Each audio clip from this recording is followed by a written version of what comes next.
I was going to formulate today. Obviously, I'm not. I'm in my room. I have this list. Some of it includes coming up with things to make. It doesn't look that long a list, but when you realize that every single one of these things has like 5 things attached to it, the most important thing on the list was learn how to make a drop-down list in Excel. It took me all morning. It's now 1:33. I woke up at 6 and I did it. I'm really proud of myself.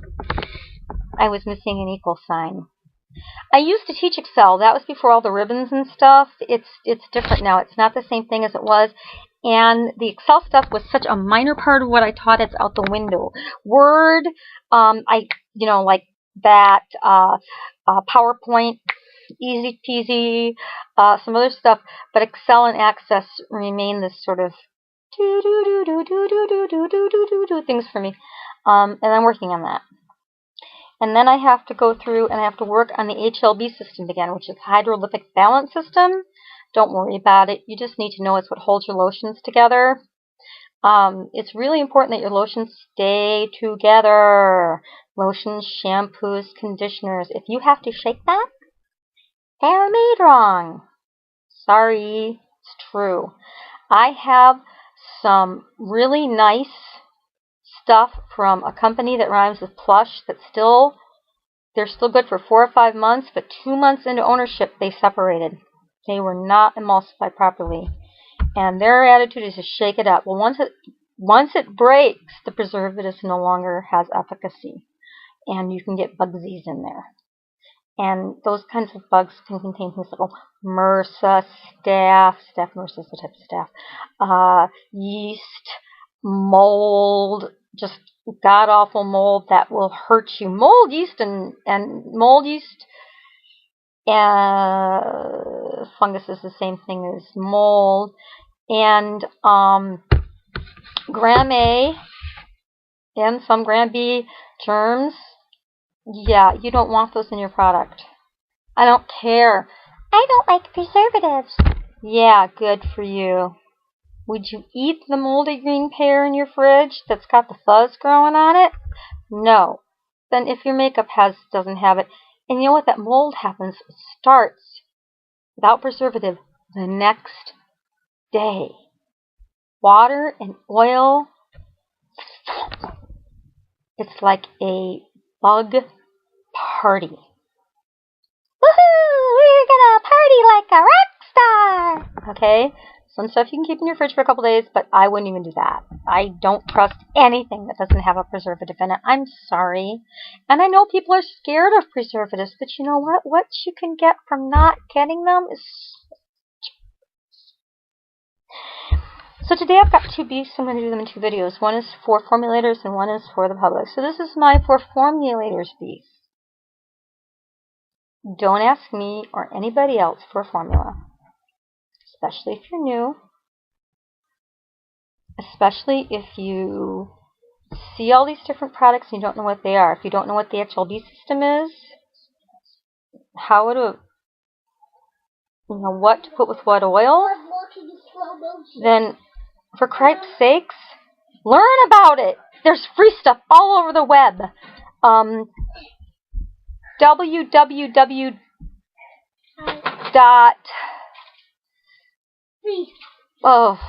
Blogspot. Well, look for Point of Interest Swifty Craft Monkey on Google. I'll put the link below when I get around to it.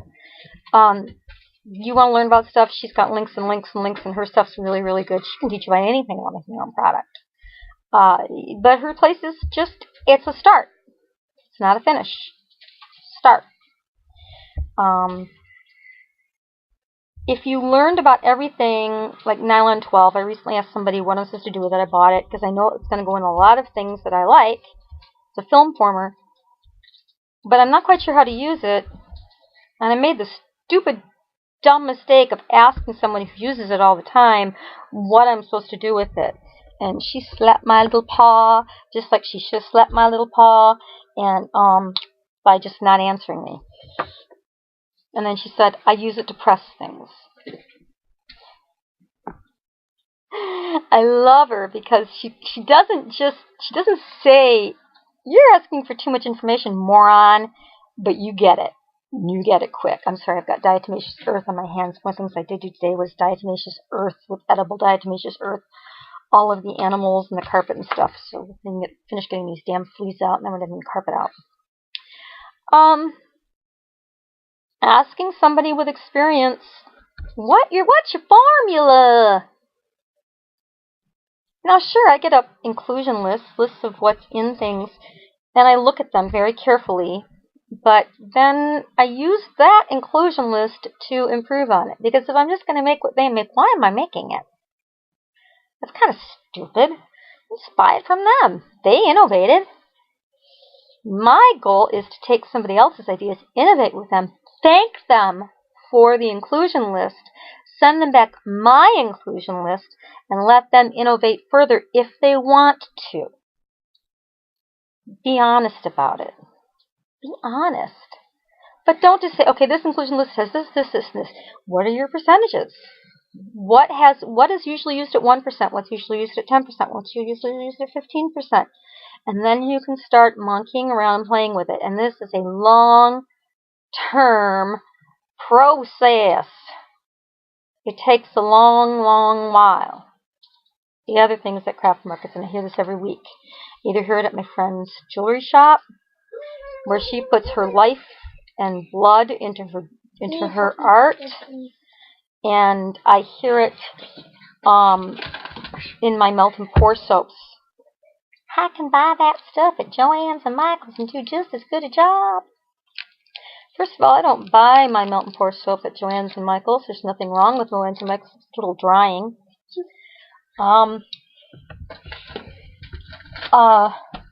But the reason I buy glycerin soap in 250-pound lots made from real soap that you can't buy. A couple people I know that supplied it aren't supplying it anymore. You have to go right to the source, and you can't buy it in less than 250-pound lots. So, no, you can't make it. And second of all, when you're saying, I can do that jewelry just as good as she can, again, maybe you can and maybe you can't, but you have to buy a ton of equipment to make jewelry. You have to buy the jewelry pieces, and then you have to buy the putting together pieces, and then you have to buy this and that. And it's by the time you're done with that, you're probably not going to make something as nice as what you saw, because that person's been doing it for years and years and years. Ask questions. Ask about what you do know. Ask about ingredients. If you really are anti-preservative, learn about some of the more natural preservatives. And then I will tell you when I can use a more natural preservative with this type of thing, because it doesn't, its chances of getting buggies in it is less than, or when I have to use something like a paraben, which people are scared of and shouldn't be. There's no good tests out there that show they're bad, and you can argue with me all day and I'll never ever agree with you. You want to use that around your eyeliner, mascara, because you don't want something in your eyeliner and mascara, and they'll keep it out. If you have an emulsion and it's broken, your shampoo is in 2 layers, your conditioner, your body wash, your lotions, toss it, it's broken. Broken. By the way, this isn't directed at anyone. I have a very paranoid friend online who's getting more paranoid in New Zealand. You know who you are. And I'm not talking about you asking for formulas. I'm talking about somebody who emailed me the other day and wanted my eye primer formula. The one I've been working on for 2 years. And they've been formulating for what, like 2 weeks? I think not. First of all, if you don't know what you're doing, how do I know you're making good product? I better be sure that you're making clean product before I'll trust you with anything. Other than, here's where you do your research. Try here. Because that's your job. And if you don't have time to research, then you don't have time to be a formulator. Ouch. It's true. Research is 90% of it. 90. Getting your hands on and doing it is another 90%. Oh my God, that's 180%. It's a lot of percent. It's a full-time job on top of what you're doing now if you want to formulate. Full-time. End of story. And if you don't treat it that seriously and learn what good manufacturing practices are and don't know what your ingredients are used for or what the percentages that you're supposed to use them at, we have a problem, you and I. And I wouldn't have said this 2 years ago. Thank you, those who straightened me out. You know who you are. Yes, you're right. I was wrong. Although reading the good manufacturing practices from the FDA really kicked me in the butt. Because FDA compliance is my #1 goal. Never sending anything out of this house that I'm ashamed of. Never. Thank you for listening to me rant, bitch, complain. Some people are going to disagree with me. Feel free to disagree down below. Just be courteous when you do it. I really don't want you ranting on about how horrible preservatives are for you. I understand the concerns with parabens. I also have read all of the studies. I understand what I'm talking about. Read the studies.